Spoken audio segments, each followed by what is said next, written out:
Welcome to the Marketing God Podcast, where we provide insights and knowledge to assist you in reaching and engaging with more people. Together, as we apply marketing insights to your good work, we hope to help more people know you, turn to you, and ultimately become loyal to God. This is week number 7, and the week's topic is marketing and teamwork. Today, our focus is positioning lives in the mind and works with truth number 18 in the book Marketing God. Here is your marketing strategist, author, and guide on this journey, Donna A. Heckler. Hello, everyone. Our topic for today is positioning lives in the mind. And this comes from truth number 18 in the book Marketing God. And the title of that truth is Positioning Lives in the Mind of Your Audience. Have you ever tried to change someone's mind about something? It is not an easy task, is it? Our opinions are deeply ingrained in our brains. And this is the topic we are going to consider today as we think about our work in marketing. But before we do, let's start with the Bible verse. In the book, we use the Bible verse from Matthew 9, verses 9 to 11, and it reads like this. As Jesus passed on from there, he saw a man called Matthew sitting at the tax office, and he said to him, "Follow me." And he rose and followed him. And as he sat at a table in the house, behold, many tax collectors and sinners came and sat down with Jesus and his disciples. And when the Pharisees saw this, they said to his disciples, "Why does your teacher eat with tax collectors and sinners?" There are so many great points to make about this Bible verse, but let me call your mind to one critical item.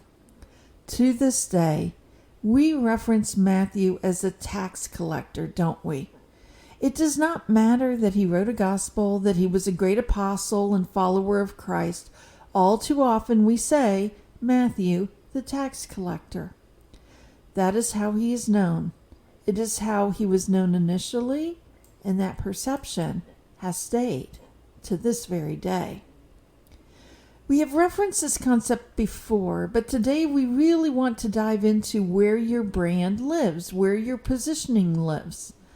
Much like the idea of Matthew the tax collector, your brand lives in the mind of those you serve. What they believe you are, what they deem your position or role in their life to be, exists in their head. And it's virtually impossible to change that opinion.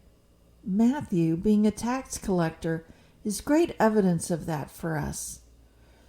Often, our organizations, our teams will encourage us to just get someone to change their mind. Just tell them, "Oh, we're going to do this now," as if it was that easy. But think back to Matthew. He was known for collecting taxes, no matter how he shifted and followed Christ's teaching. In our capacity in marketing and communications, people often encourage us to change the minds of others. They point to various tools. They'll say, just change the logo or change the tagline, do some different advertising, use a new color. The list of what they suggest can be endless. Unfortunately, that is not how it works. True, a new logo or different colors may help someone think, oh, there's something different here.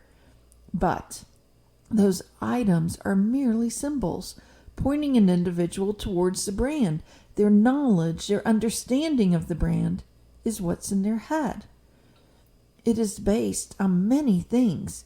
Critically, how what you have said compares to the experience they have had of your brand, of your parish, of your ministry, of your school. Secular companies try to reposition their brands all the time. They create new graphics, new logos, new taglines. They use different colors. They introduce new products or services. They change the experience. The list is endless. But does it work? Think about Sears. Were they ever able to really change what people thought about them? What about Kmart? Did opinions on them ever really change? I mention these because one thing that secular companies had were really big budgets.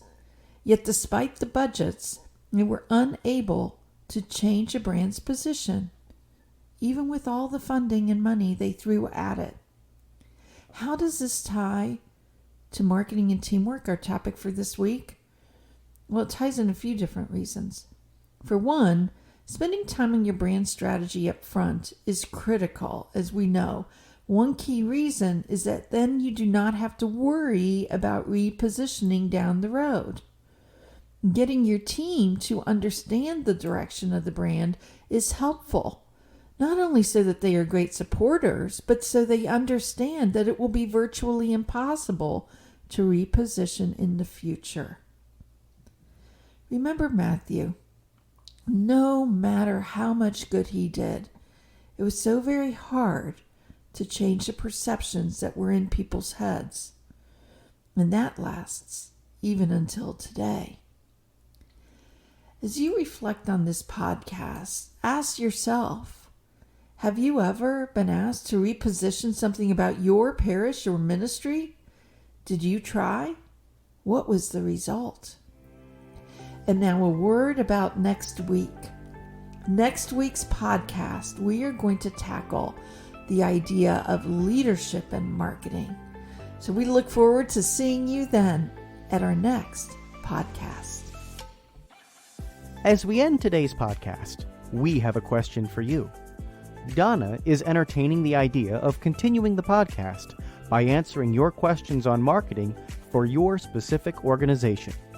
The idea: one question a day with about a 10-minute conversation on the issue you are facing. Please let us know if that idea is of interest to you. You can mention something in the comments or in the Marketing God Facebook group, or send a message to Donna through her website or social media. Regardless, we are happy you were here today and are glad you listened. Please don't forget to look for the worksheet for today's topic in the podcast link. As a reminder, if you would like to purchase the acclaimed book, Marketing God, you will find it online at your favorite Catholic bookstore or for larger quantities through the publisher OSB.